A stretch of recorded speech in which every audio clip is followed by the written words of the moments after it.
preaching to the choir. I don't think I can convince you of anything more than I believe. I think the speeches today were marvelous. I love the music. I love this gathering. And I only wish there were 10,000 more of you everywhere. It's just that we all know that the Arabs are much maligned. I mean, they are automatically terrorists.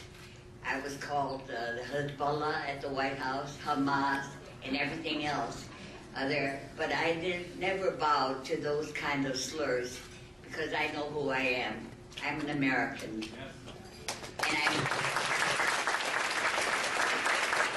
I'm not a hyphenated American. I love my Arab roots. I think I gained so much from my parents. I love the music, I love the culture, I love the food, I love the people, but I am an American. And I do think that that is the most thing that we should be respectful for. There are so many who want to denigrate us every day, and we are put in a position where we have to defend ourselves. That is horrible. I believe that the truth has been suppressed so much about the Arab world. If anything, the Arabs have been great friends, and especially those who immigrated to this country. They've been solid citizens, most of them. Those who have gripes have legitimate gripes. They have been treated so badly in the Arab world. If we invade a country like Iraq with no reason that's valid, no weapons of mass destruction, no ties to Al-Qaeda, a very bad dictator, yes, but is that a reason to kill thousands of people? No reason to invade Afghanistan. No president has yet been able to defend it or explain it. We teach your children to grow up, be good citizens, never kill, never lie, never do bad things, and yet in 3-4 weeks we train them to go and kill people halfway around the world, and still have yet to give them a good reason to kill and die. For what? We should be out of Afghanistan, out of Iraq tomorrow, yesterday. Unless you give me a good reason to kill them all. And I don't think we have that. We've lost our way. In our newspapers, the defenders of their own country, Iraqis, Afghans, are called the insurgents, and we're the insurgents, we're the enemy. Why? I mean, we've been told to invade, we had no reason to. Every newspaper derides Arabs. They have no basis, no recourse, there's no way to get back and explain who we really are. There is an actual campaign constantly since I've been at the White House. Every president has known the truth about the Arab world, but they have not been able to act for the truth. The whole question of money involved in politics. We are owned by propagandists against the Arabs. There's no question about that. Congress, the White House, Hollywood, Wall Street are owned by the Zionists. No question, in my opinion. They put the money where their mouth is, it counts.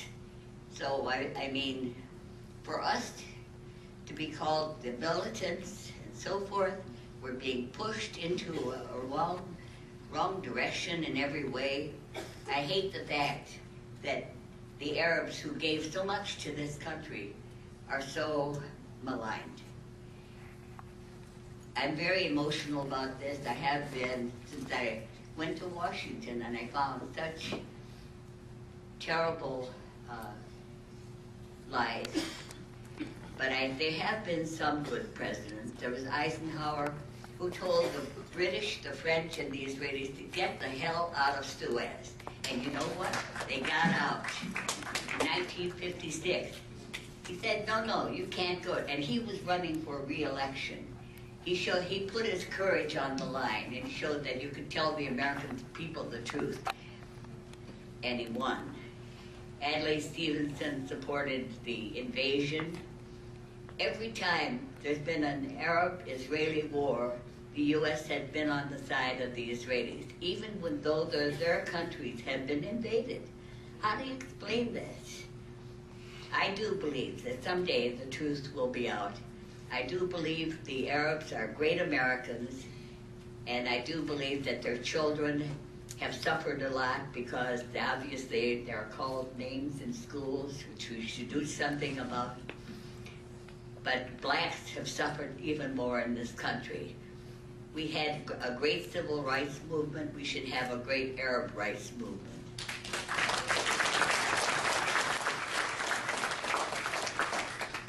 This is a very random speech, but I to put it mildly, because I didn't really expect to spout off at this moment. I do it here and there. All I can say is I'm very grateful to you people, and you know the truth, and you'll work for it, I know that. And you stick your necks out, and that's what you have to do. I think the greatest impression made on me was in the Martin Luther King March on Washington.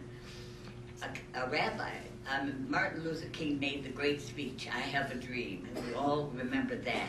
But I remember even more the rabbi who had been in a concentration camp for many, many years, and he had a cameo appearance at the Lincoln Memorial with Martin Luther King.